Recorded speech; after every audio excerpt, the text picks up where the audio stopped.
Amen, amen. Bien-aimé, je suis le pasteur Serge Agbetti, responsable de l'église Centre de disciples Amour et Unité. Nous sommes situés vraiment à Viry-Châtillon et là aujourd'hui, nous avons un grand programme dénommé un marathon de 31 jours exactement qui avait commencé depuis le début de ce mois de marathon parce que vers la fin de l'année, il y a beaucoup de choses qui se passent. Il y a des échanges. Spirituellement parlant, bien-aimés, il y a des vies qui sont renouvelées dans le monde des ténèbres. Et il n'y a que nous, les enfants de Dieu, qui auront la capacité, bien-aimés, d'arrêter tout ce qui se passe dans le monde des ténèbres.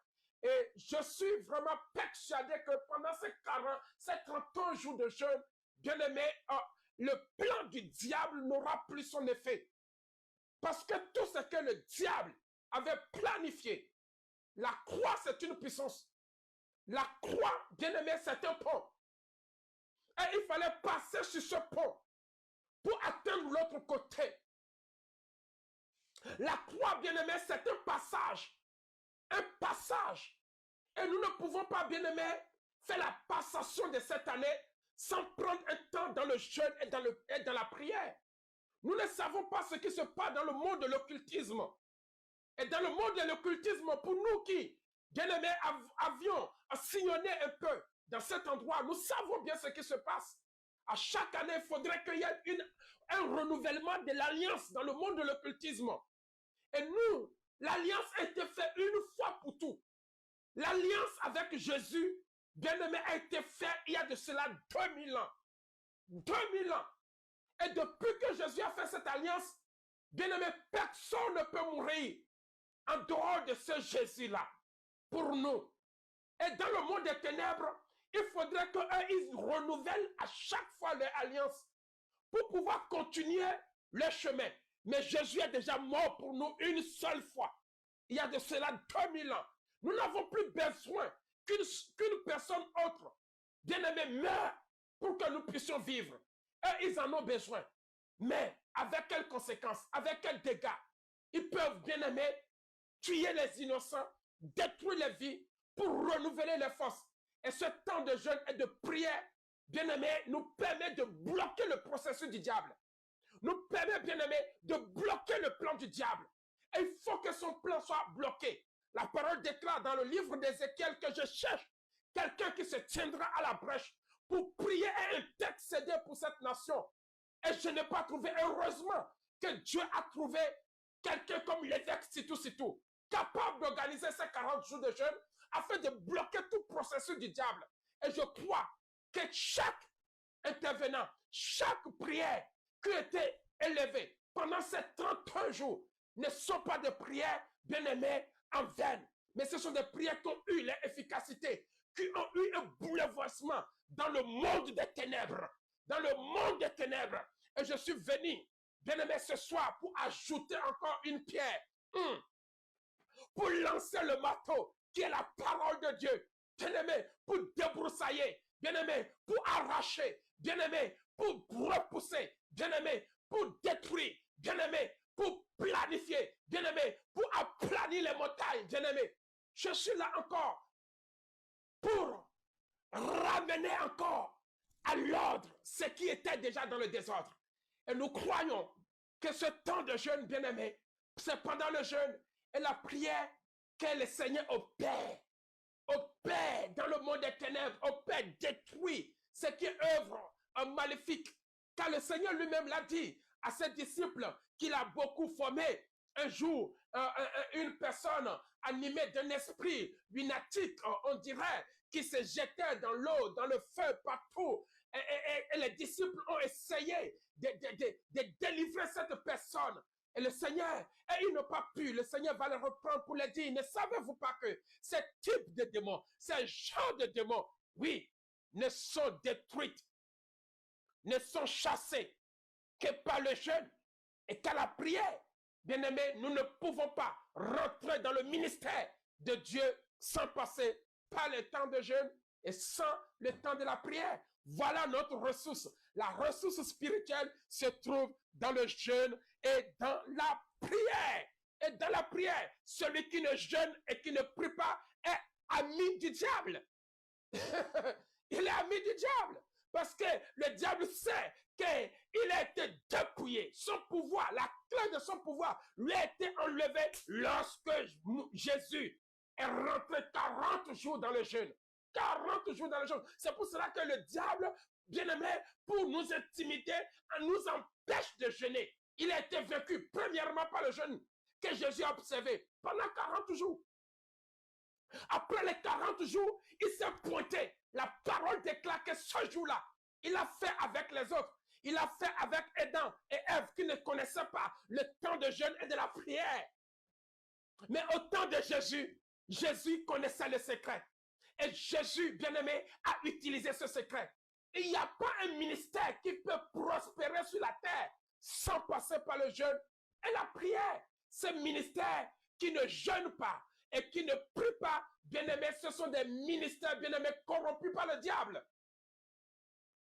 Corrompus par le diable. C'est des ministères, bien-aimés, qui n'ont plus affaire, bien-aimés, à des œuvres des ténèbres, parce qu'ils sont associés eux-mêmes dedans. Mais nous détruisons les œuvres des ténèbres lorsque nous jeûnons.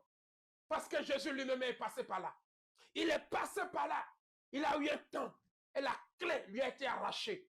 La première défaite de Satan, bien-aimé, nous l'avons connue à travers le jeûne et la prière. Vous savez, quand Moïse n'en pouvait plus, il n'en pouvait plus avec le peuple de Dieu qui le torturait parce que l'étranger est rentré dans le corps d'Israël. L'étranger était rentré. Pendant que Moïse, en train de conduire le peuple de Dieu, le diable s'est infiltré au milieu du peuple. Le diable s'est infiltré. Et le diable va semer une confusion, va semer la pagaille. Personne n'écoutait Moïse. Personne n'écoutait Moïse. Moïse dit, attendez, je connais le secret. Il monte à la montagne. Il va monter à la montagne. Il fut 40 jours. Bien aimé, le résultat, quand Moïse est revenu, pour la toute première fois, après ces 40 jours de jeûne et de prière, le peuple était dans l'idolâtrie. Le peuple se retrouvait dans l'idolâtrie. Ils ont fabriqué eux-mêmes un veau d'or. Un veau d'or. Mais qu'est-ce qui pouvait détruire ce veau d'or? C'était le jeûne et la prière de Moïse qui pouvait détruire le veau d'or du peuple. Le pasteur qui ne jeûne pas, il y a des veaux d'or qui sont dans l'assemblée. Il y a des veaux d'or, des gens qui pratiquent, qui sont au milieu de l'assemblée, mais qui sont encore dans l'idolâtrie. Il n'y a que la prière, le jeûne, bien-aimé, qui peut détruire les veaux d'or. La parole déclare que Moïse est revenu. Il a trouvé son peuple dans l'idolâtrie. Il a trouvé son peuple dans l'idolâtrie. Il a dit non. Il prit la tablette avec la colère. Il le jeta. La Bible me dit que le feu descendu et le veau d'or a pris le feu. Après 40 jours de jeûne et de prière, le veau d'or a pris le feu. Et je crois qu'après ce temps de jeûne et de prière, tout veau d'or dans vos maisons prendra feu au nom de Jésus. Les dieux étrangers qui se sont infiltrés dans nos églises, bien-aimés, vont prendre feu. Vont prendre feu par la parole de Jésus-Christ de Nazareth. Et nous savons que ce n'est que par le jeûne et la prière, bien-aimés, que les liens, bien-aimés, sataniques sont bloqués. Et ils ne peuvent plus rien contre nous. Parce que notre secret se trouve dans ce temps où nous nous dépouillons, bien-aimés, spirituellement. Nous nous dépouillons physiquement. Et nous nous revêtons de la puissance d'en haut. De la puissance de Dieu. Et je crois que le Seigneur est en train de restaurer des vies. Oui, évêque, c'est tout. Ce que tu es en train de faire, bien-aimé, ne pense pas que tu le fais pour toi. Il y a quelqu'un qui était, oui, encore dans l'idolâtrie, qui est encore avec les dieux de son père, les dieux de sa mère, les dieux de son village. Mais ce temps de jeûne, la croix, bien-aimé, c'est un pont. Un pont, là où personne ne peut accéder. La croix vient pour nous faire la passation de la malédiction à la bénédiction. C'est une passation, bien-aimé, de la pauvreté, bien-aimé, à une grande bénédiction. C'est une passation. Alors, lorsque la croix n'est pas prêchée, le peuple est dans la pauvreté. Lorsque la croix n'est pas prêchée, le peuple est dans la malédiction. Le Seigneur dit que maudit soit celui-là qui est pendu au bois. Il fallait que Christ, seul, ait la capacité de traverser ce pont. Il y a une vallée qui t'empêche de progresser, d'aller de l'avant. D'aller de l'avant. Mais le Seigneur, le roi des rois, le Seigneur des seigneurs dit, non seulement je vais l'établir, mais je vais vous donner aussi ce pouvoir. La croix, c'est Jésus-Christ de Nazareth. Il dit non, non seulement j'ai été pendu au bois, mais il faut que vous aussi, vous soyez aussi, vous de même pendus au bois. Aujourd'hui, je suis pendu au bois. Alléluia. Bien-aimé, là où la malédiction croyait que je ne peux pas aller pour les dépouiller, je suis parti dans les racines de ce qui était là, des liens qui m'empêchaient de vivre par la passation, par la croix. Je suis passé par le pont de la croix. Je suis rentré dans les lieux là où les sorciers mangeaient ma vie. Par la révélation de la parole, je suis parti là-bas. Et comme Christ a dit, ce qu'il a fait, moi aussi je le ferai. Il a été pendu à la croix. Moi aussi je suis pendu à la croix. Et je peux rentrer dans les liens, dans les principautés. Oh, je peux discuter avec le diable. Écoutez-moi bien. Je peux dire à ces sorciers-là que maintenant là, ce n'est plus le même sage. C'est le sage qui est pendu au bois. Alléluia. C'est le sage qui est pendu au bois. Maintenant, je peux entrer dans la vallée. Je peux parler aux ossements desséchés. Je peux parler à la malédiction. Je peux ramener à la vie ce qui est mort. Voilà le pouvoir qui m'a transféré. Il ne l'a pas gardé pour lui. Il a dit, tout pouvoir m'a été donné depuis le ciel. Et tenez, ce pouvoir est à vous. Dieu m'a donné ce pouvoir. Il a été dans les lieux, dans le tombeau. Et moi aussi. Quand on me dit que je mourrai, qu'est-ce que je fais? Je rentre aussi dans le cercueil. Je mets feu. Avant, c'était impossible. Parce que je n'étais pas encore pendu au bois. Maintenant que je suis pendu au bois, je deviens immortel. Vous n'avez pas saisi. Depuis que je suis pendu au bois, il ne peut plus rien. Alléluia. Parce que je suis pendu au bois. Ah, la Bible dit qu'il maudit soit celui qui est comment pendu au bois. Et que Christ était pendu au bois, il n'était pas maudit. Mais que nous dit la loi? La loi me dit, maudit soit celui qui est comment? Pendu au bois. Mais Christ est pendu au bois, il est maudit? Non. Il est resté loin de l'Éternel, le Dieu intouchable, le Dieu parfait. Ce que les gens croyaient que la malédiction qu'ils croyaient que cette malédiction allait tomber sur lui. Quand il sera pendu au bois, il sera un Christ maudit. Bien-aimé, pendu au bois, mais il n'est pas maudit. Pendu au bois, mais il n'est pas maudit. Parce qu'en lui, il y a l'immortalité. En lui, il est venu pour détruire, bien-aimé, les sources de la malédiction. C'est pour cela qu'il était pendu au bois. On ne l'a pas appelé maudit, mais on l'a appelé béni. Écoutez-moi bien. C'est pour cela que nous marchons, nous ne marchons plus comme des enfants maudits, mais nous marchons en tant que des enfants comment? Bénis. Parce que nous sommes passés par là où il y a la malédiction.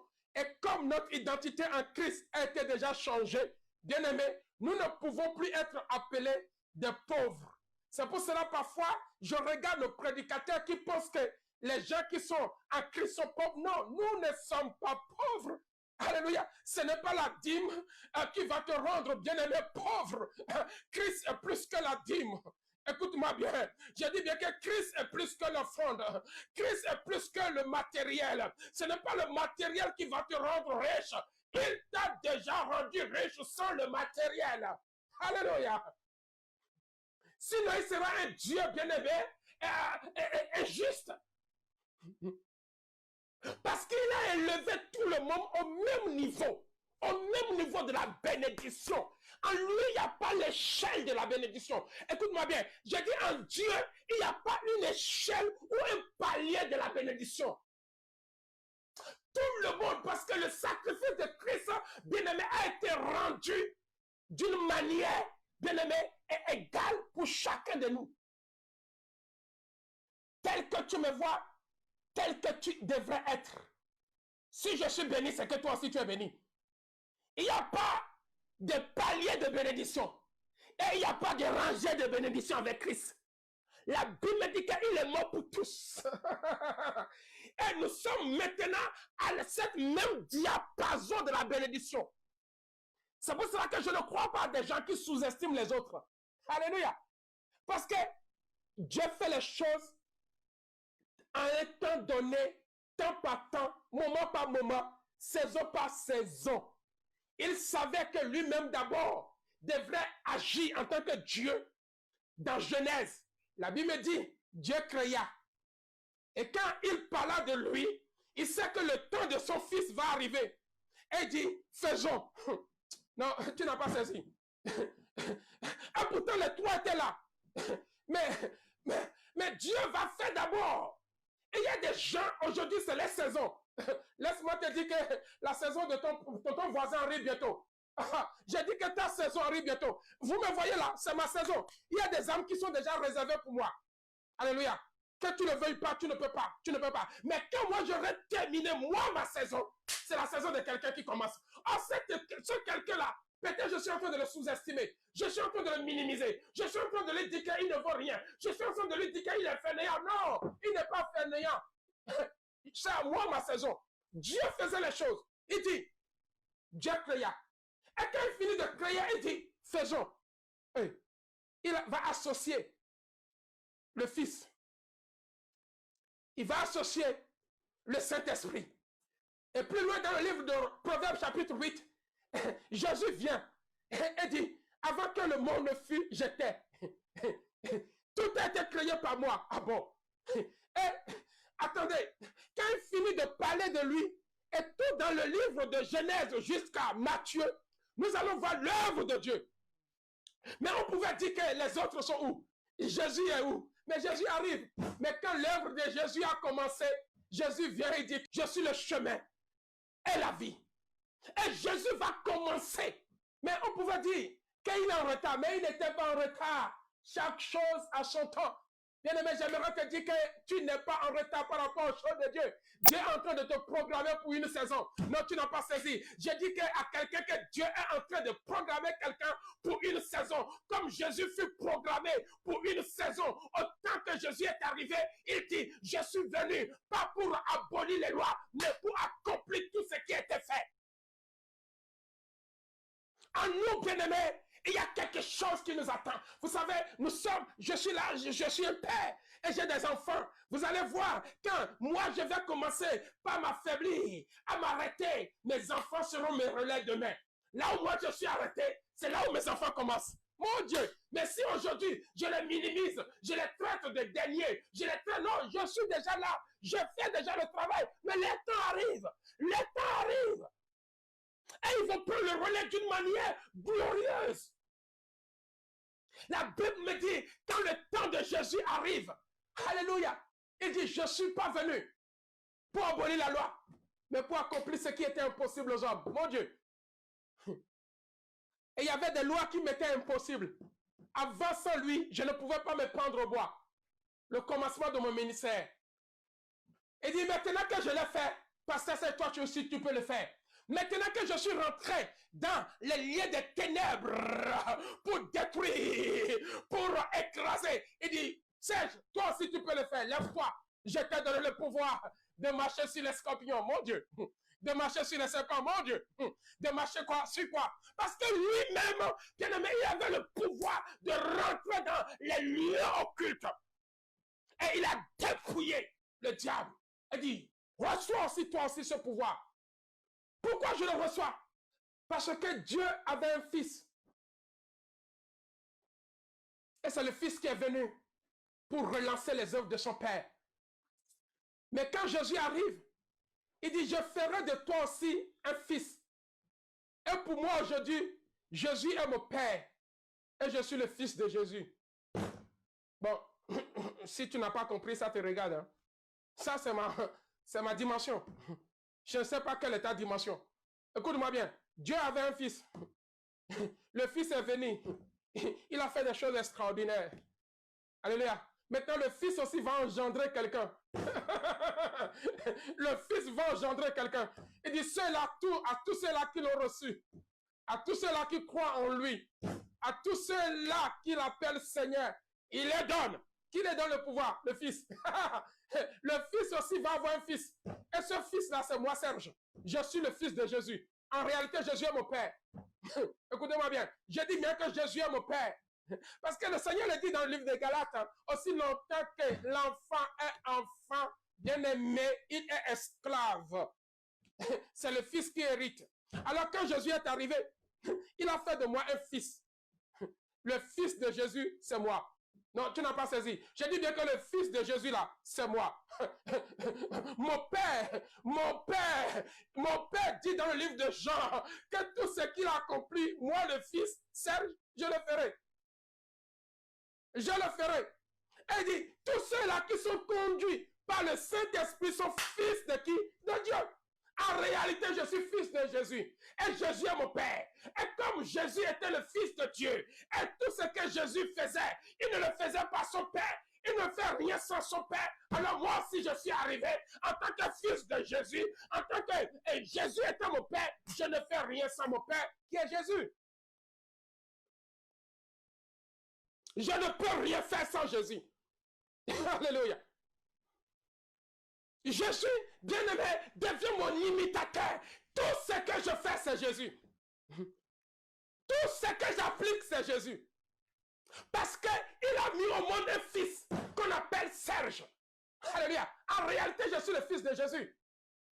Et comme le fils, quand il arrive, il dit, je suis arrivé, pas pour abolir la loi de mon père, mais pour l'accomplir. Alléluia. Et quand je me lève là, je commence à accomplir les œuvres de Jésus. Je me lève, tout devient possible. Je me lève, tout devient possible. Il dit, si j'ai la foi comme lui, si j'ai la foi comme le Père, je dirai à cette montagne, ôte-toi. Alléluia. Si j'ai la foi comme le Père, je dirai à cette montagne, ôte-toi. Alors je me pose devant la montagne, je dis, Père, toi tu ôtais la montagne, je suis fils du Père. Alors Jésus, tu es mon Père, et moi le Fils. Cette montagne, qui es-tu? Si mon Père t'a ôté, moi aussi je peux t'ôter. Au nom de Jésus, déplace-toi. Et la montagne se déplace. Et c'est comme ça que je vais de gloire en gloire. Je n'ai jamais considéré Jésus autre que mon Père. Et quand je me regarde, je suis le Fils de Jésus. Maintenant, de qui es-tu fils? Je te demande, de qui es-tu fils? Jésus était le Fils de Dieu. Ok. Alléluia. Amen, amen, amen. De qui es-tu fils? C'est la question que je me pose. Alléluia. De qui es-tu fils? Bien-aimé, la croix est... Et quand je rentre dans ce message, la croix est le point central de l'humanité. La croix, c'est le point central de toute l'humanité. Qu'est-ce que nous dit la Bible dans le livre de Jean chapitre 3, à son verset 16? Le Seigneur nous dit, Jean chapitre 3, un verset que vous connaissez tous. La croix est le centre de toute l'humanité. Quand je dis l'humanité, c'est l'humanité. Que les gens le veuillent ou pas. La Bible dit, car Dieu a tant aimé le monde.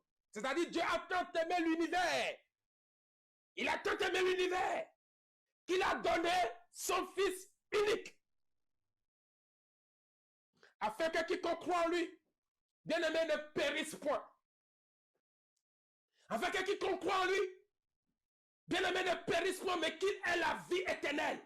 Dieu, en effet, n'a pas envoyé son Fils dans le monde pour qu'il juge le monde, mais pour que le monde soit sauvé par lui. En fait, Dieu n'a pas envoyé Jésus pour la condamnation. Et quand Jésus m'a légué ce pouvoir, bien aimé, je ne suis pas venu pour condamner les gens. Pour qu'à travers la prédication de la croix, les âmes soient sauvées. C'est ça ma priorité. Quand je vous dis que de qui es-tu fils? Moi, je suis le fils de mon père. Mon père s'appelle Jésus. Alléluia. Mon père s'appelle Jésus. La parole déclare qu'il n'est pas venu pour juger le monde. Parce que le monde sera jugé bientôt. Les signes sont déjà là, qui nous montrent, bien-aimés, comment le monde entier sera jugé. Nous avons les tremblements, nous avons la guerre, nous avons, bien-aimés, tout ce qui se passe aujourd'hui montre bientôt le retour de Jésus. Mais quand Jésus est apparu, c'est pour que le monde soit sauvé, pas pour le juger. Et le jugement, c'est pour bientôt. La fin de toutes choses s'approche. Mon frère, ma soeur, quelle est ta mission avec Jésus? Sauver le monde ou juger le monde? Pourquoi juges-tu le ministère des autres?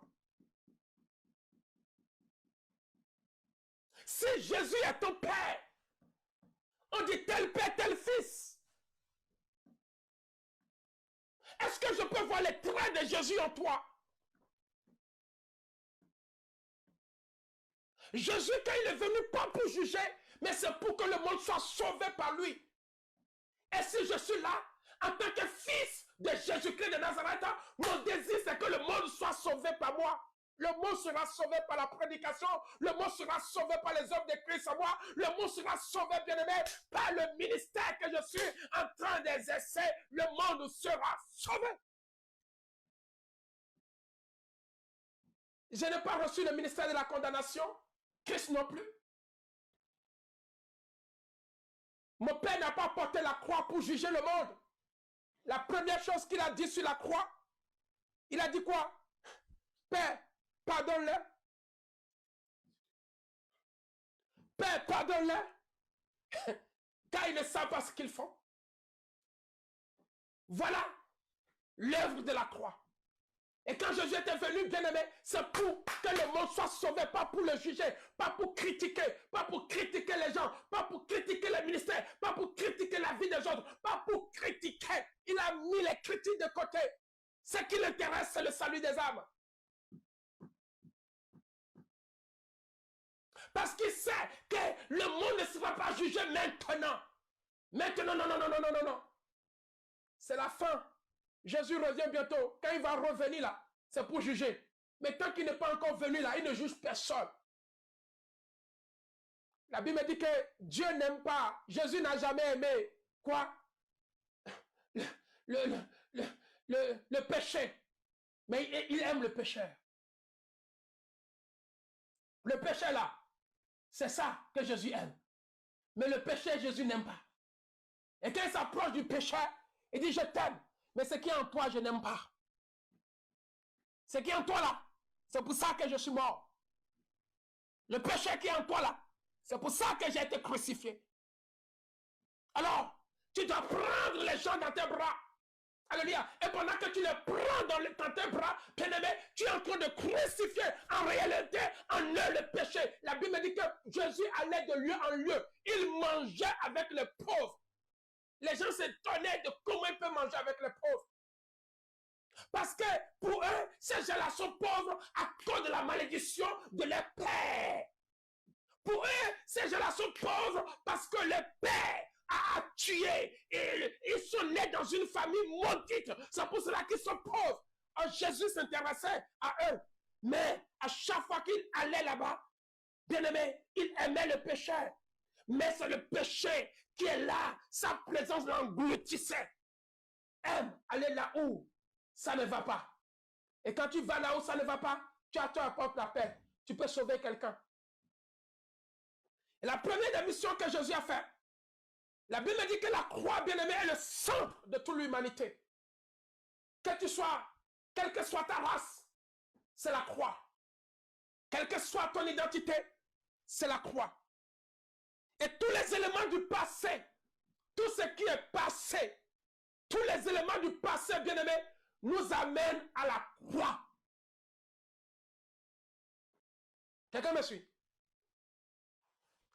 La Bible dit que Adam et Ève ont chuté, sont tombés.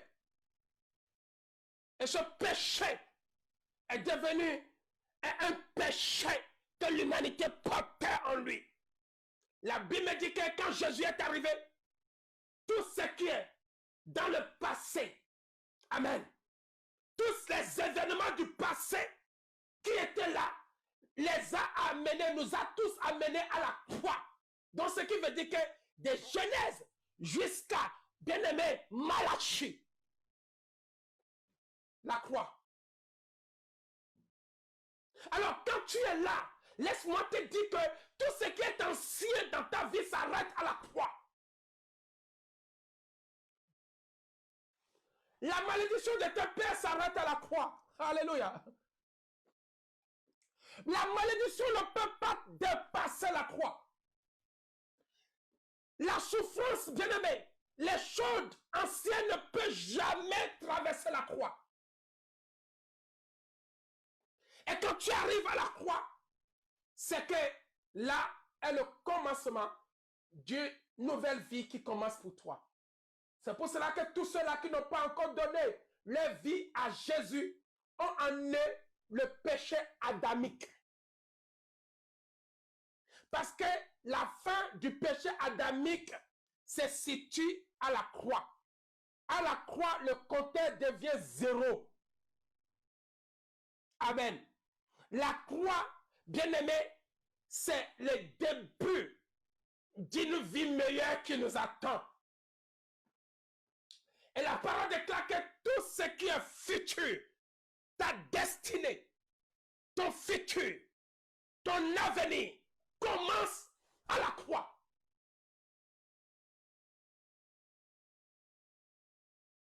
Alléluia. Ton avenir commence à la croix. Alors j'aimerais te dire, si tu es perdu, laisse-moi te dire, as-tu connu la croix?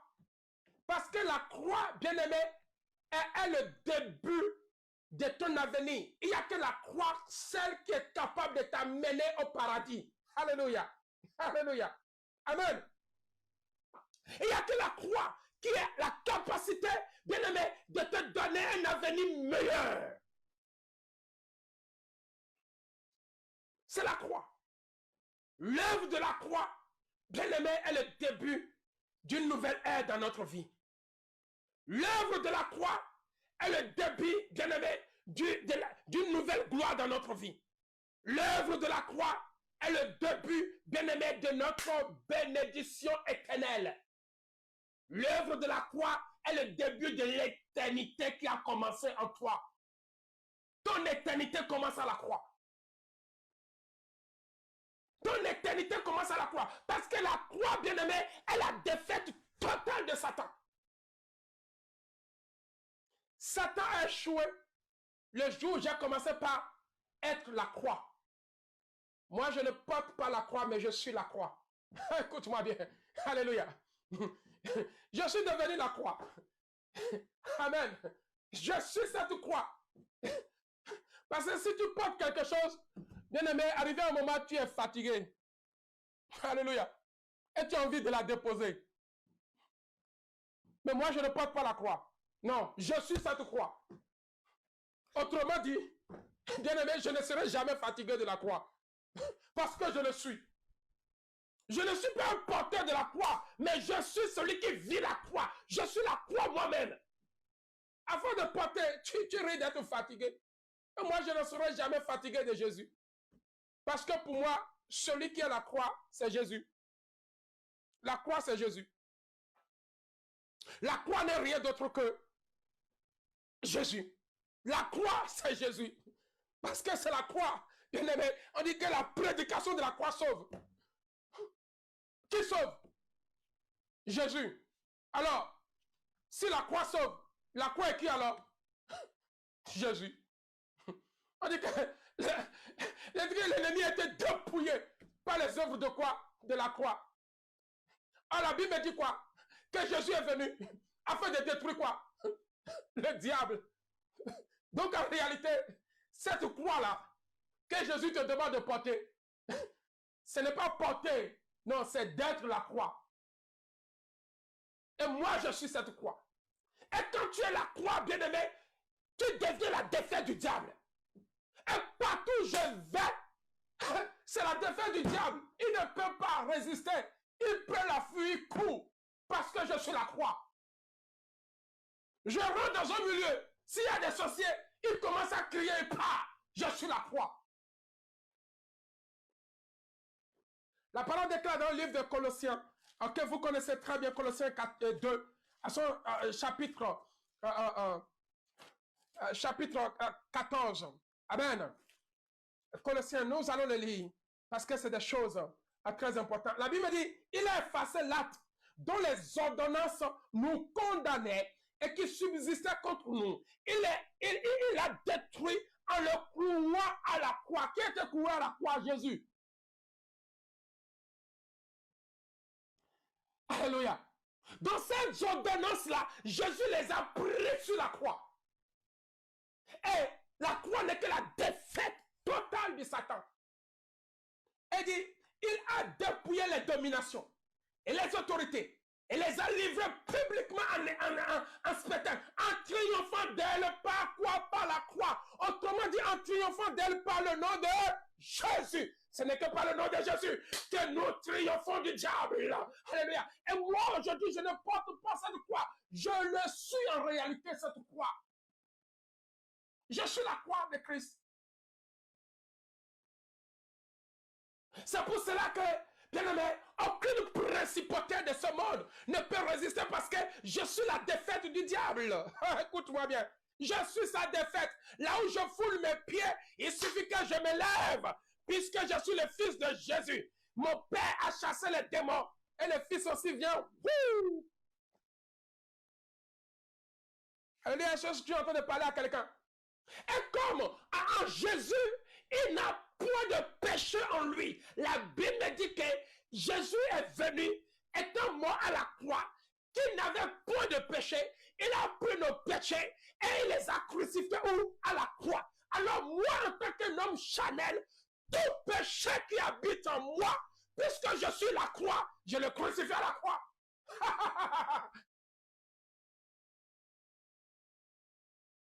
La première des choses que je fais dans ma vie, puisque je suis la croix, si le péché arrive, je dis non, toi tu es déjà mort à la croix. Je te crucifie. Ce n'est pas moi qui vais tomber dedans. Alléluia. C'est pour cela que le Seigneur dit que la défaite de la nature charnelle, c'est la croix. Et quand tu es la croix, le péché n'a plus de place en toi. Parce que la croix, alléluia, c'est le lieu de la crucifixion de la chair.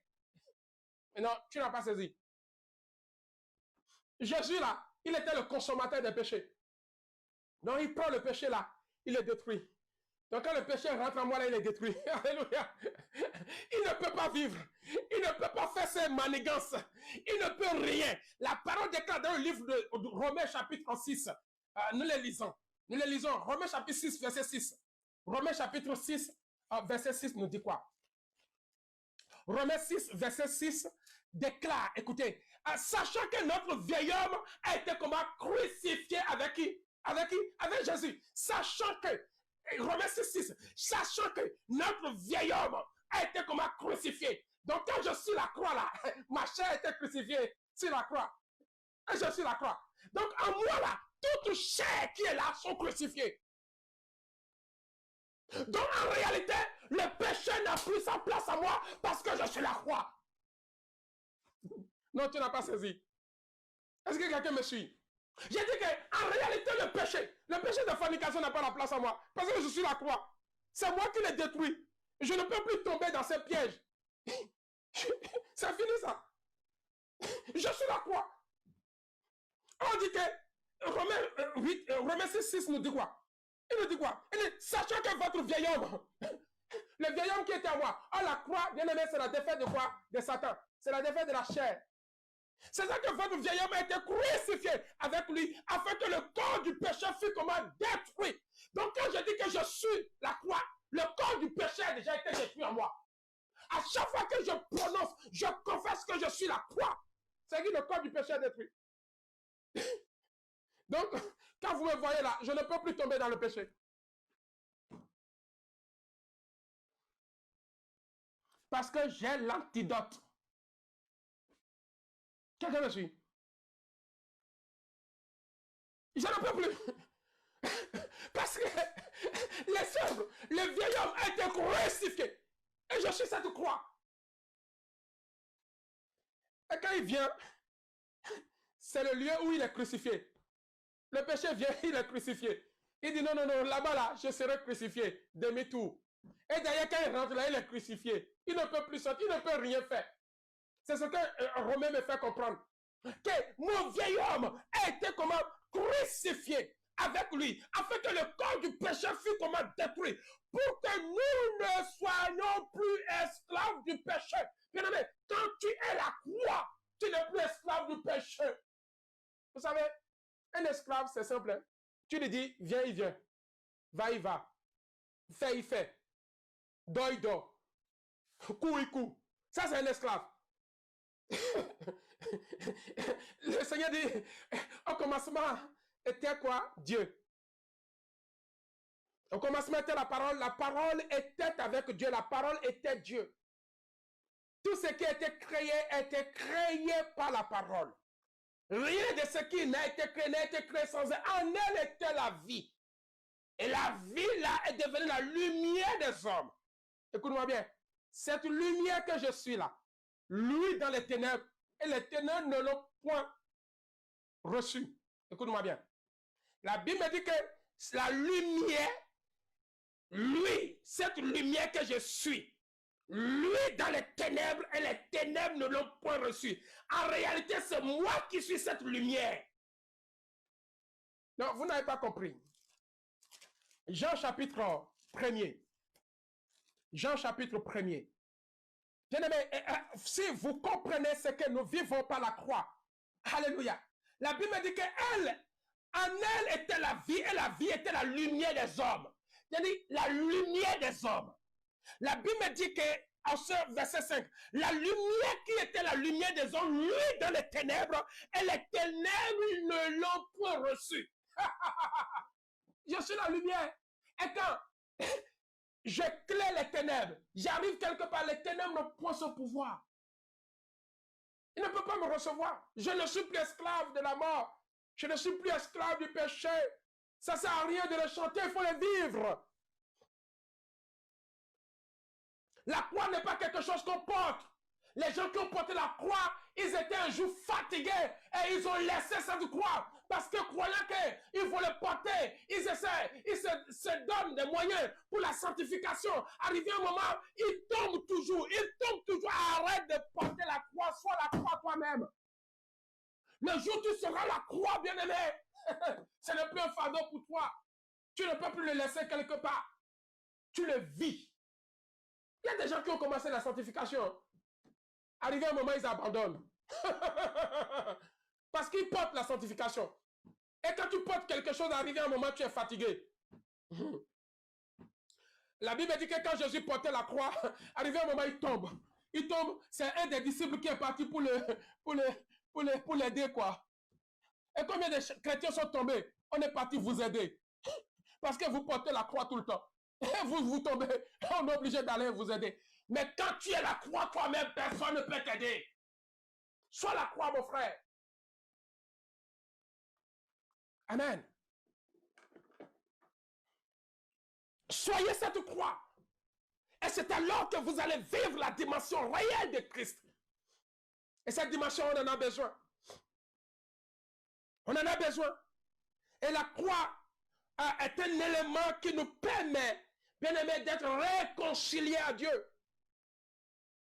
Et quand tu vis et que tu es la croix, mon frère, tu es réconcilié à Dieu tout le temps.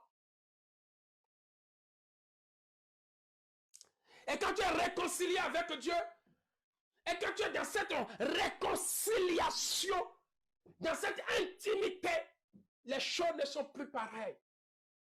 Écoutez, allons dans le livre de Matthieu et de Luc. Luc chapitre 10. Luc chapitre 10. Quand vous voyez quelqu'un qui porte la croix, son attitude change. Quand vous voyez quelqu'un qui, bien aimé, vit la croix, son attitude change. Dans le livre de Luc chapitre 10, je lis à partir du verset 38.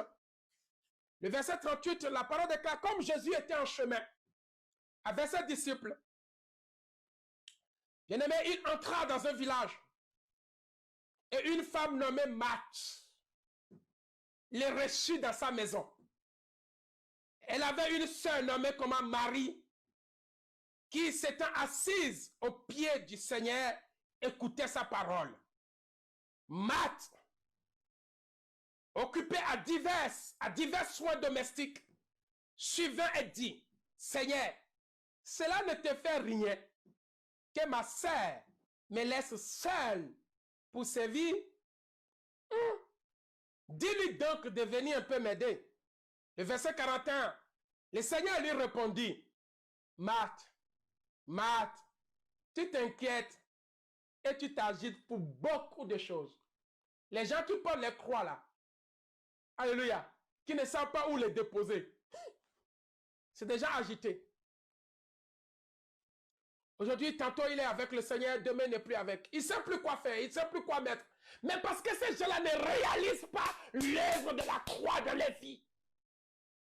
Bien-aimés, nous n'avons pas été sauvés par les œuvres. Nous n'avons pas été sauvés, bien-aimés, par de l'argent. Nous n'avons pas été sauvés par l'alliance d'un homme. Mais il y a quelqu'un qui a payé le prix de notre salut. La parole déclare dans le livre des Actes, à son chapitre 4, qu'il n'y a de salut en aucun autre, si ce n'est qu'en Jésus-Christ de Nazareth. Et quand nous regardons ce grand prix, bien aimé, quand il s'agit de Jésus, on doit s'incliner. Quand j'appelle Jésus mon Père, quand il s'agit de mon Père, je m'incline. Parce que Jésus lui-même parlait de son Père. Et quand son Père fait quelque chose, il dit, mon Père agit, moi aussi j'agis. Quand il s'agit de son Père, il ne joue pas avec les œuvres de son Père. C'est pour cela que moi, je suis le fils de Jésus. Et quand il s'agit de Jésus, je m'incline. Parce que ça, c'est les œuvres. La Bible dit que Jésus rentra dans cette maison de Marthe. Et Marthe commence par s'agiter. La parole déclare son verset 42. Une seule chose est nécessaire. Marie a choisi la bonne part qui ne lui sera jamais ôtée. Bien-aimé, quand tu es la croix, personne ne peut ôter ce salut.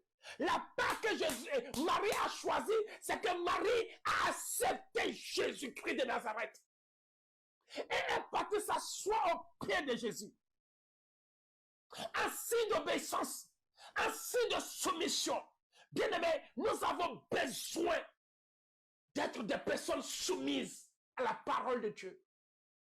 Nous ne devons pas nous lever au-dessus de la parole, mais nous devons laisser la parole se lever au-dessus de nous.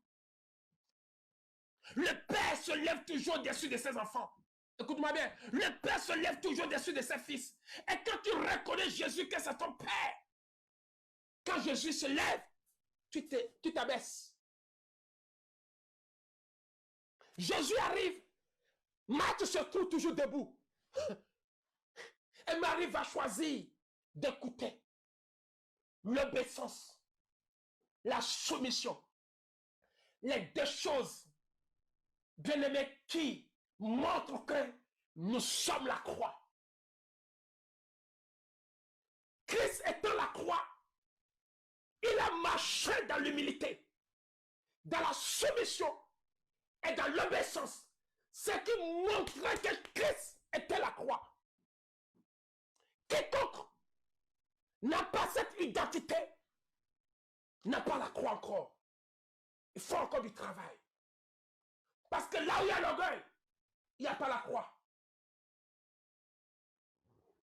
Là où il y a l'arrogance, il n'y a pas la croix. Là où il y a le péché, il n'y a pas la croix. Là où il y a la convoitise du monde, il n'y a pas la croix. La présence de la croix, bien-aimé, est l'absence totale de l'arrogance, l'absence totale, bien-aimé, de l'orgueil, l'absence totale, bien-aimé, du péché.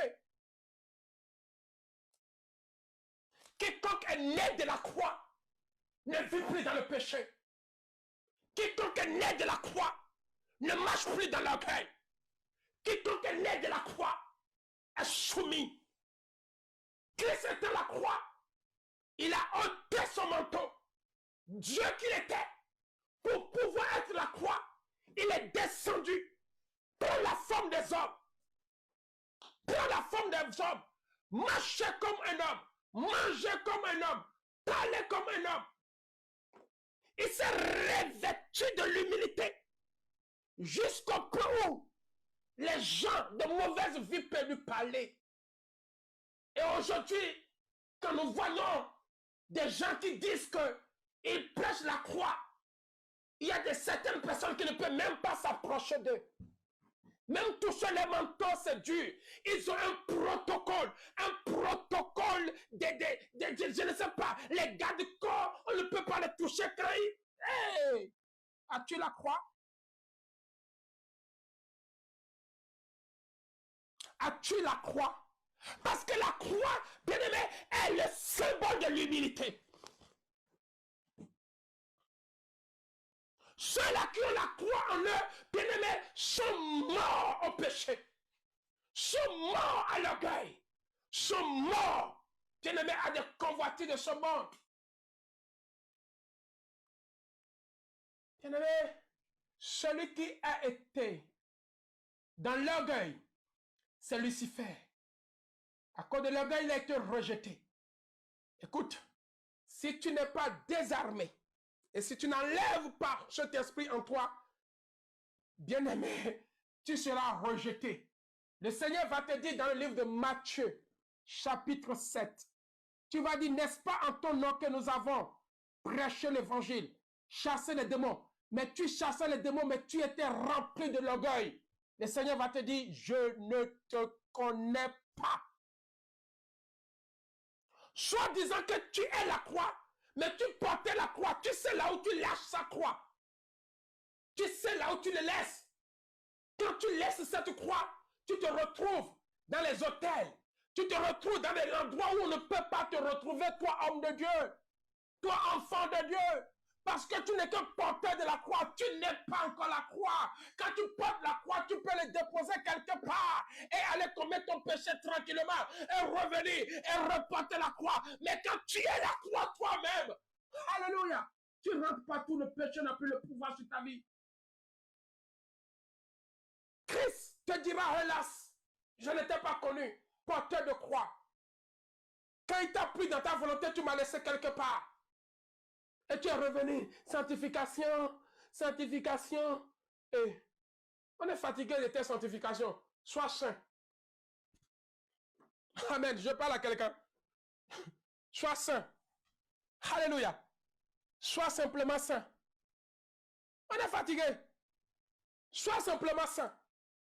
Et la parole déclare que Marie va choisir la bonne part. Quand Jésus est rentré chez elle, bien aimé, elle s'est retrouvée en bas de la parole.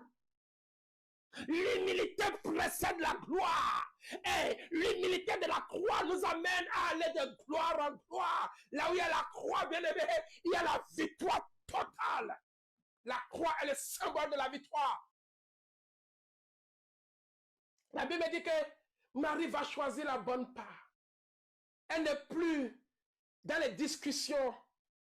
Elle n'est plus qui va faire, qui va prêcher, qui va modérer, qui va partager l'argent, qui va faire ci. Elle n'est plus dans ces choses. Elle se plie à la volonté de Dieu. Elle plie ses genoux à la volonté de Dieu. Elle dit, Jésus est là. Que voulez-vous? Jésus est là. Que voulez-vous? Bien aimé, ce qu'il faut comprendre. La deuxième chose qu'il faut que nous arrivions à comprendre, la croix, bien aimé, c'est une expérience personnelle. Tu ne peux pas partager ta croix. Ça ne se partage pas. C'est une vie personnelle. Ce que Jésus a fait pour toi, bien aimé, c'est que uniquement pour toi il a fait. Il est mort à la croix. Il t'a sauvé. Et il t'a dit que toi aussi tu peux me porter. Porte ce Jésus-là. Dans le livre de Galates chapitre 2, la croix, bien aimé, c'est une expérience comment personnelle. Et nous devons vivre cette expérience. Galates chapitre 2, le verset 20. Est-ce que quelqu'un me suit? Est-ce que je suis en train de bénir quelqu'un? Alléluia. Galates chapitre 2, verset 20. C'est un verset que nous connaissons. Mais que nous dit le Seigneur? La Bible dit, verset 20 dit, j'ai été comment crucifié. Bien aimé, la croix, c'est une crucifixion. Donc, il faut que tu te sens déjà crucifié. Quand je dis que je suis la croix, c'est que je suis crucifié. Je suis crucifié au péché, crucifié à l'orgueil, crucifié à la convoitise, à la corruption, crucifié, bien aimé, à des choses de ce monde, à des matériels, crucifié. Et vous connaissez bien la vie de Paul. Paul était un vrai religieux, qui était esclave d'un religieux. Tout ce qu'on lui disait à l'époque de faire, par les rabbins, par les scribes, par les docteurs de la loi, il exécutait d'une manière stricte. Il faisait partie du maître d'Étienne. Il arrêtait, bien aimé, les chrétiens, les tuait, les frappait, les interdisant de prier. Et je vais en arriver là. Parmi nous là, il y a des gens qui nous interdisent de prier. Quand ils nous voient prendre des salles, ils sont jaloux. Ils sont jaloux du ministère de l'autre. Ce sont des gens qui ne sont pas encore, qui n'ont pas encore rencontré Jésus. Ce sont des, je les appelle les saules de tasse. C'est des saules de tasse dans l'église. Quand tu fais quelque chose, ça commence à aller. Ce sont des premières personnes qui boudent. Tout ce qu'il veut là, lui là, ce petit là n'a qu'à arrêter. Saules de tasse qui n'ont pas encore rencontré la croix. Je parle à quelqu'un. Il ne faut pas dire amen beaucoup. Hein? Alléluia. Est-ce que je parle à quelqu'un?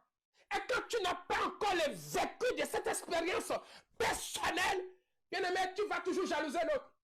Parce que tu ignores ce que tu as. Quand je parle d'un vécu personnel, une expérience personnelle, et que tu as le vécu de quelque chose, tu ne regardes plus les autres. Excuse-moi. Parce que toi-même, tu vis la chose que tu n'as plus envie de regarder ce que font les autres. Parce que tu as tellement une expérience, une capacité, tu as l'os. Non. Ce que font les autres là, ça ne te regarde plus. Parce que tu as tellement une expérience de la chose que tu as la capacité de créer, de faire autant que tu veux. Vous savez, quand quelqu'un a l'expérience de fabriquer quelque chose, du jour au lendemain, il est là, il fabrique seulement. Les concurrents là, ça ne les regarde pas. Pour lui là, il est dans la production. Tout le temps il produit. Il envoie. Bien aimé, il a tellement l'expérience qu'il ne veut même pas se renseigner de ce qui se passe à côté. C'est ça, la croix. La croix, c'est une expérience personnelle. Et quand tu as cette expérience-là, tu ne cherches pas à savoir ce qui se passe à côté. Tu ne cherches pas. Tu es à fond dans ce que tu dois faire. Et c'est de ça qu'il s'agit. C'est ça qu'on appelle le renouveau. C'est ça qu'on appelle la nouvelle naissance. C'est ça qu'on appelle, bien aimé, la rencontre personnelle avec le Seigneur. Paul était un religieux. S'intéressait toujours à ce qui se passe à côté. Et est-ce qu'il y a des chrétiens qui prient ici? Au lieu de s'intéresser à sa vie, il s'intéresse aux autres.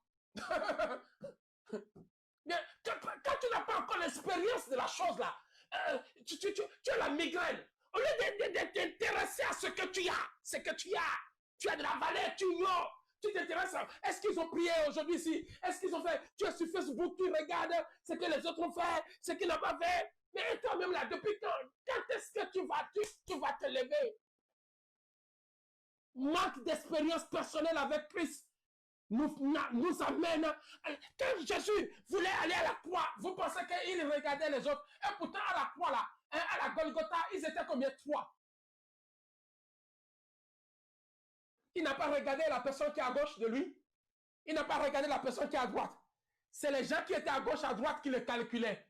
Mais lui, il avait son expérience. Il sait pourquoi il était à la croix. Il était focalisé sur l'œuvre de la croix, qu'il ne savait même pas qu'il était bien aimé crucifié à côté des 2 brigands. C'est les 2 brigands qui ne savaient pas pourquoi ils étaient là. Ils commencent à parler à Jésus. Et c'est Jésus s'est rendu compte que il y a des gens à côté de moi. Quand tu as une expérience personnelle de la chose là, ce que font les autres à côté là, ça ne te regarde pas. tout ce que toi tu as envie, c'est d'avancer, de gagner le monde pour Jésus. Alléluia. Ce que font les autres là, je n'ai rien à faire. Moi, je m'avance. S'ils avancent, gloire à Dieu. Nous avons le même Seigneur. Nous savons tous que nous allons arriver à un même endroit. Le paradis là, on va aller se rendre compte à Jésus là-bas. La Bible dit que Paul, un religieux qui avait des missions sur le chemin pour aller encore martyriser les chrétiens, il va rencontrer l'homme de Galilée, la croix. Il rencontre l'homme de Galilée.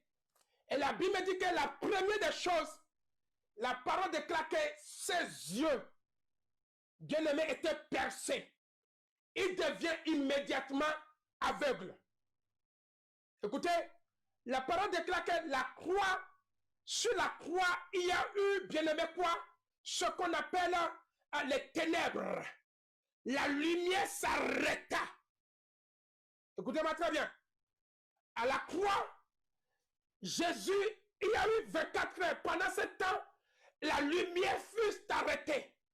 Les ténèbres couvraient toute la surface de la terre. Quand vous regardez le commencement de l'œuvre de Dieu, la Bible dit à son Genèse chapitre 1er, Dieu créa la terre et les cieux. Maintenant, sur la terre, la Bible dit que les ténèbres couvraient la terre. Or, la croix est le commencement d'une nouvelle gloire.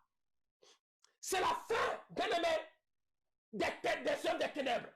La Bible dit dans le livre de Genèse chapitre 1er à son verset 2, les ténèbres couvraient toute la surface de la terre. L'œuvre de la croix avait déjà commencé au commencement. Et Dieu dit que la lumière soit. Qui était cette lumière? Jésus. Écoutez-moi bien. Qui était cette lumière? Jésus. La lumière soit. La Bible dit que la lumière fut. Les ténèbres commençaient à laisser place à la lumière. Et les ténèbres, la Bible dit qu'il eut un soir, il eut aussi un jour. Alléluia. Il eut un soir, il eut un jour. Au milieu de cette ténèbre-là, il y a quelque chose qui commençait quand Dieu dit que la lumière soit. C'était la croix dès le début. Et quand Jésus suit la croix, la Bible dit qu'arrivé un moment, il eut ténèbres à la lumière, à la surface de la terre. L'œuvre de la rédemption va recommencer. L'œuvre salvatrice de Dieu va recommencer. Et cette ténèbres qui couvrait toute la surface de la terre, la Bible dit qu'arrivé à un moment, il y eut jour. Et ce jour-là a donné naissance à moi, Serge Agbeti, né de Jésus-Christ de Nazareth, du nom de Père Jésus, devenu fils de Jésus-Christ de Nazareth. Et c'était le commencement de ma mission. Et la même chose va passer quand Paul, sur le chemin, bien-aimé, pour aller comme le maître, il fallait que cet homme puisse connaître ce qu'on appelle l'œuvre de la croix. La croix, bien-aimé, quand elle descend dans ta vie, il doit avoir un moment, les ténèbres doivent te couvrir. Et tu dois sortir du milieu des ténèbres. La Bible dit que Paul fut aveugle pendant 3 jours. Or, Christ devait mourir et être enterré, ressuscité le 3e jour. Le 3e jour, Christ va s'incarner dans la vie d'Ananias. Elle dit à Ananias, lève-toi. Pendant qu'Ananias se levait, ce n'est plus Ananias, c'était Christ. Parce que Ananias se disait, non, je n'irai pas vers cet homme, c'est un meurtrier. La nature d'Ananias ne lui permettait pas d'aller ouvrir les yeux de Paul. Mais Christ était déjà incarné Ananias. Et dit à Ananias, Ananias, tu es la croix pour ouvrir les yeux des aveugles. lève-toi. Ananias se leva, étant maintenant à la croix, il arrive devant un grand meurtrier qu'on appelle Saul. Et lui dit, Saul, maintenant je suis venu. Ce n'est plus moi, Ananias, mais c'est moi, Jésus, le fils de qui? De Jésus. Mon père s'appelle Jésus. C'est lui qui m'envoie. Et Ananias imposa la main. La Bible dit que Paul commença après 3 jours de ténèbres, commença à voir.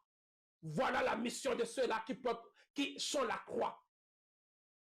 Et à partir de là, bien-aimé, Paul retrouva la vue et reçut Christ. Les gens à qui tu as donné Christ là, quelle est leur vie? Je me pose la question. Tu les as communiqués quoi? Tu les as donné quoi? Pose-toi la question toi-même. La Bible dit que quand Ananias arrive, il toucha les yeux de Paul. Regardez ce que Paul a fait. Des choses extraordinaires. Lorsque tu touches une âme, cette âme ne peut qu'accomplir des choses extraordinaires si ta vie est la croix. Si ta vie est vraiment Jésus-Christ de Nazareth, tu touches une âme, bien-aimé, cette âme est délivrée.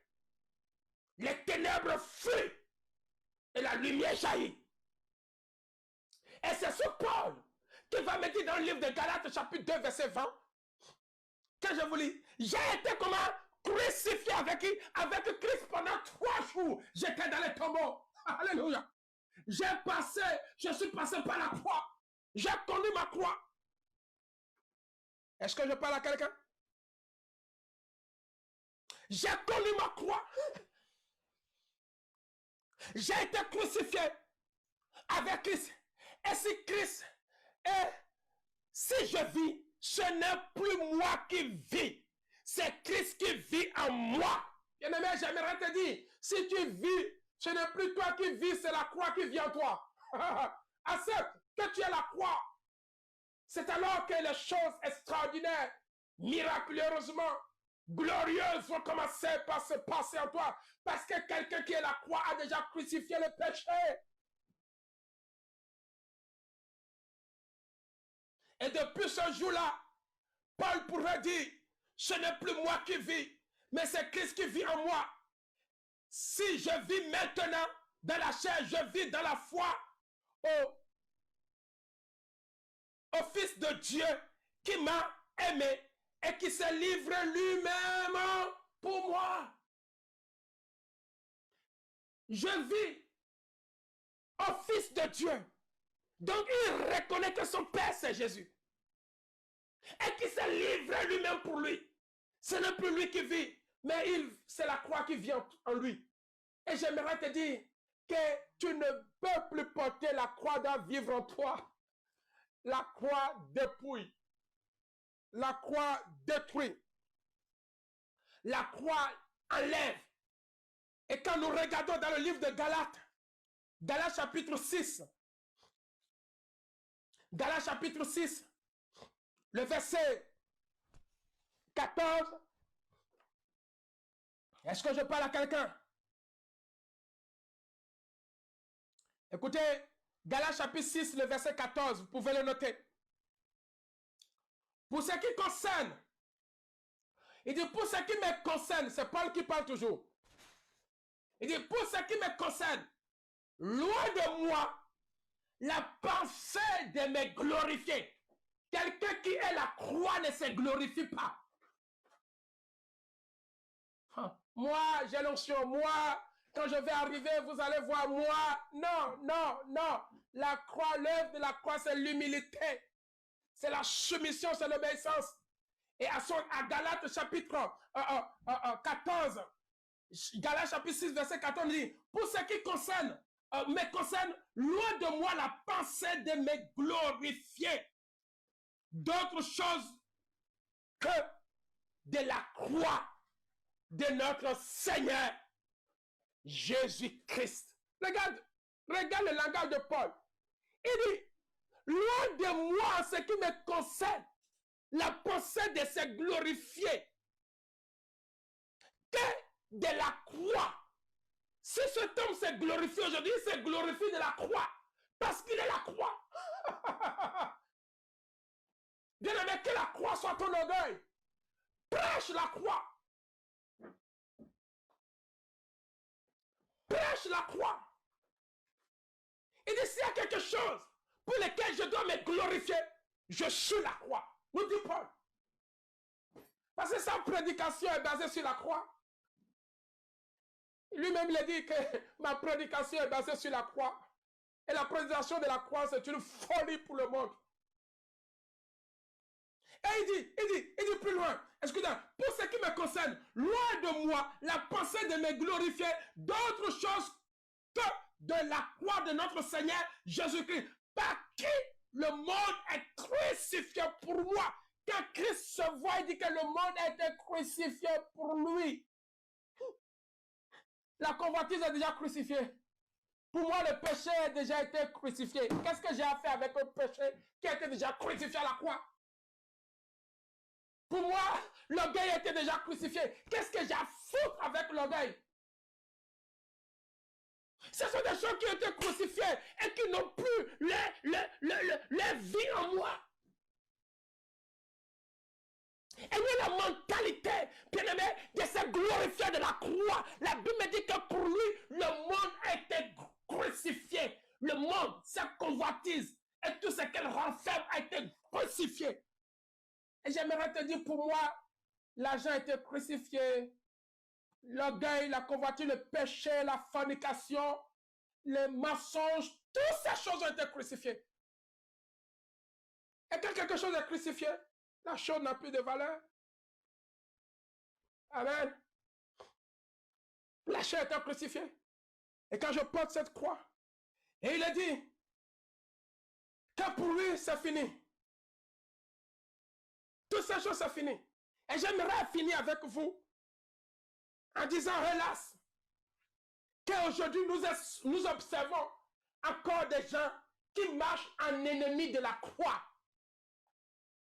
Alors, dans le livre de Philippiens, chapitre 3, verset 18, j'aimerais m'arrêter là. C'est vrai que j'ai commencé un peu tard. Amen. Est-ce que je parle à quelqu'un? Philippiens. Philippiens. Mon frère, ma soeur, ce verset, il faut que tu le notes. Philippiens, chapitre 3, verset 18. Amen. Écoutez ce que nous dit Paul. 3, verset 18. Alléluia. J'aime bien ma Bible. À son verset 15, au plus loin, il dit, à nous tous, donc, qui sommes parfaits, ayons cette même pensée. Quand tu portes la croix, tu deviens un être parfait.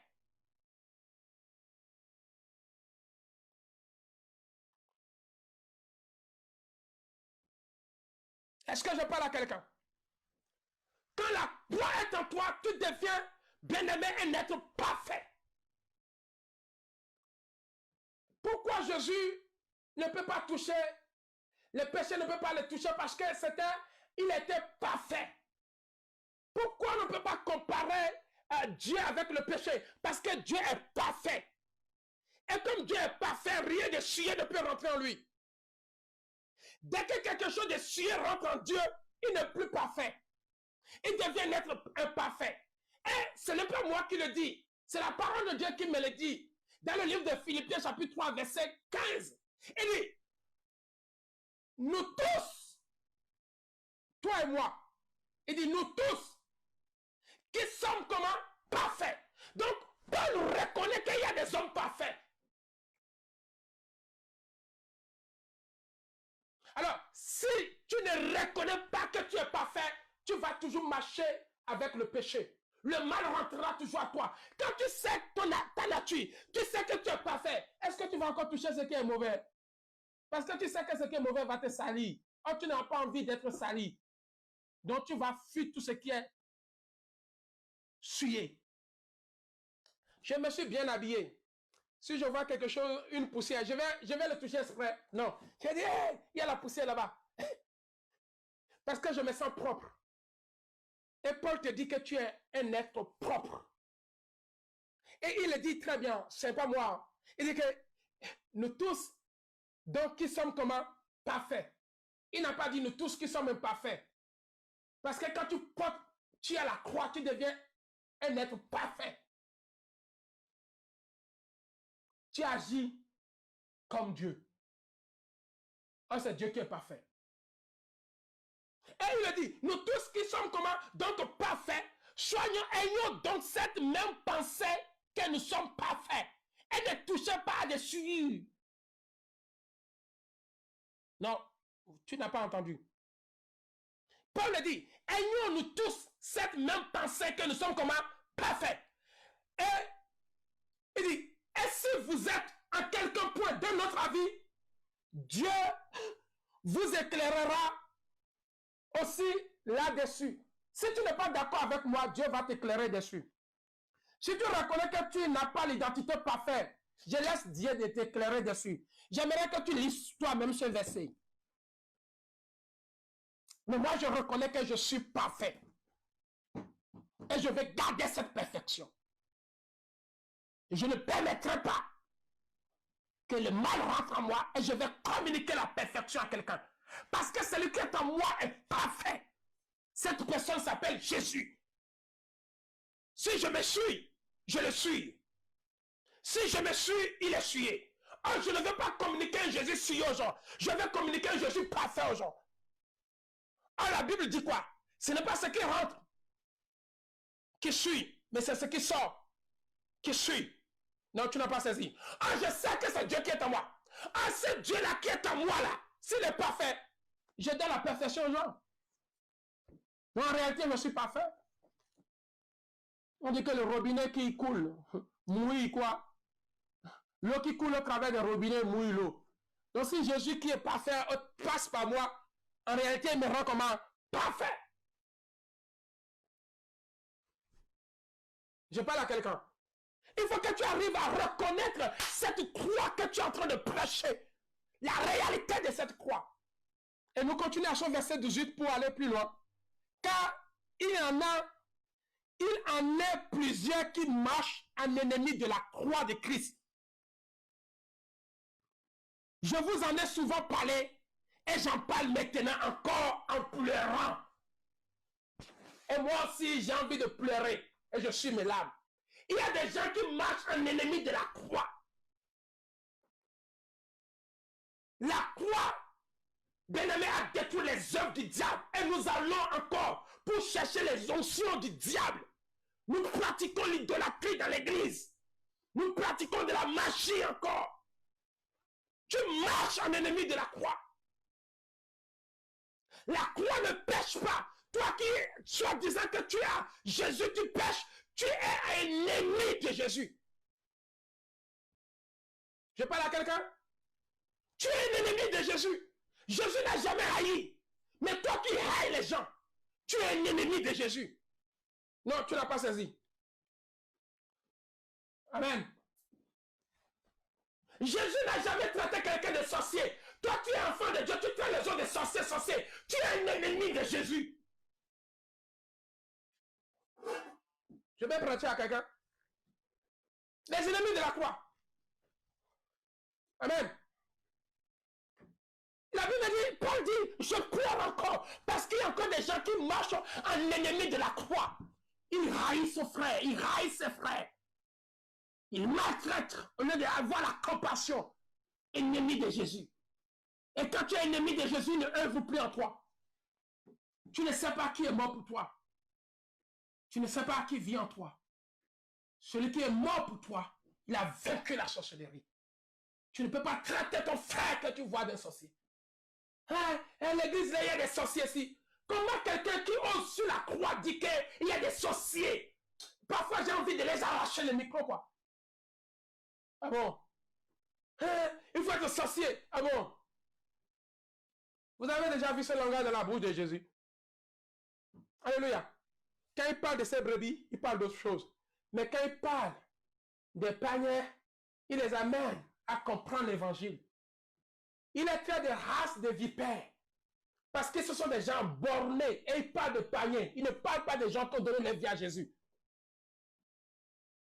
Bien-aimés, savons ce que nous prêchons. Christ ou ennemi de Christ. Jésus, compassion. Jésus, amour. Ou quoi? Quand tu fais l'expérience avec la croix, tu ne regardes plus en arrière. La Bible dit que Élisée était en voyage. Et il y avait une femme de distinction, cette Sunamite. La femme de Sunem l'a reçue. La parole déclare que après la prophétie d'Élisée, cette femme eut un enfant, un fils. Un fils. Bien-aimé, quand tu es à la croix, tu donnes la vie à ce qui est mort. La Bible dit qu'un jour, le fils de cette femme mourut. Et cette femme va dire à son mari, tout va bien. Tout va bien. Et cette femme retourne à la source de la prophétie. La Bible dit que Géasi a amené un bois qui symbolise en réalité la croix. Ah, c'était le bois qu'on porte. Et je te dis que les gens qui portent la croix là, rien ne se passe en eux. Et Géasi est venu en premier et monté dans la chambre haute de cette femme. Le fils mort sur le lit dépose le bois qui représentait quoi? La croix. L'enfant n'est pas ressuscité. Et pourtant on a dit que le bois c'est la croix, non? Parfois je vois les gens qui portent le bois comme croix dans l'église. Non, ça c'est une imagination. La croix c'est toi-même.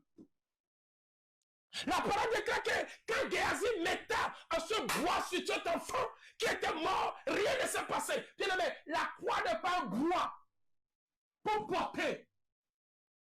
Arrête de porter. La croix est une vie.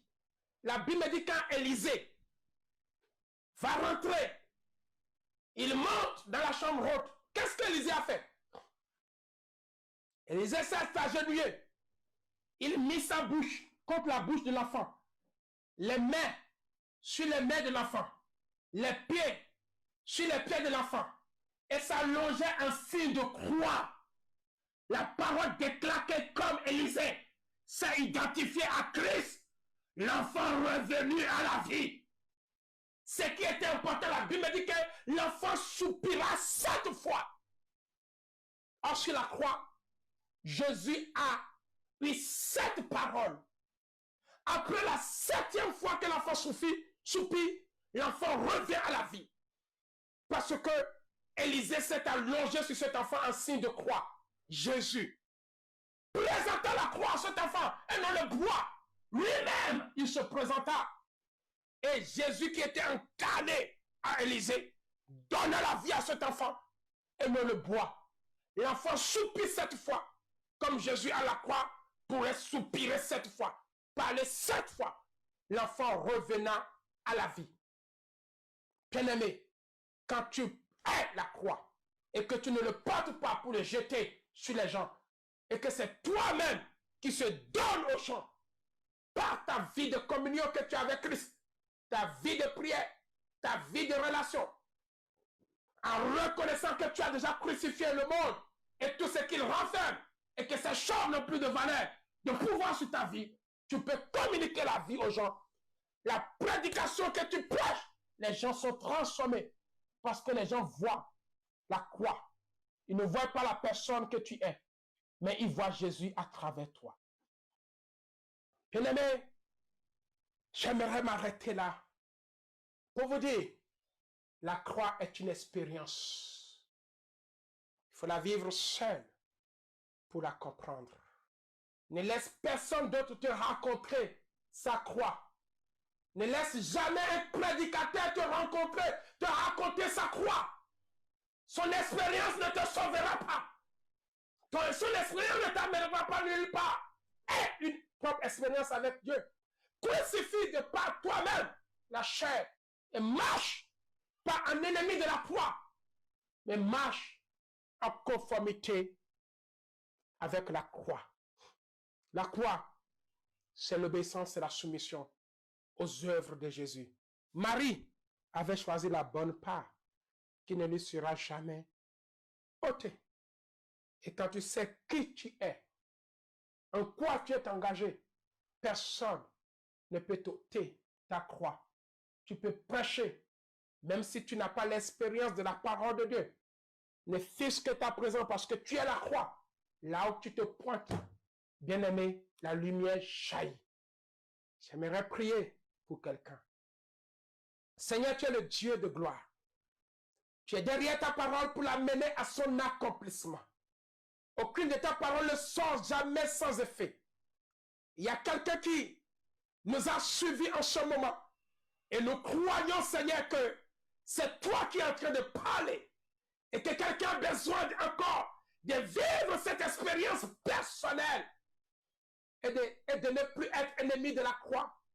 Mais de marcher en conformité à la parole de Christ. Seigneur, c'est toi qui touches. Touche ton peuple. Comme tu as ouvert les yeux de Paul après 3 jours de ténèbres. Seigneur, tu peux me rendre quelqu'un nouveau aveugle. Que la personne s'examine, rentre un peu en elle-même, découvre qui elle est, découvre encore les œuvres des ténèbres et après toi tu peux l'éclairer.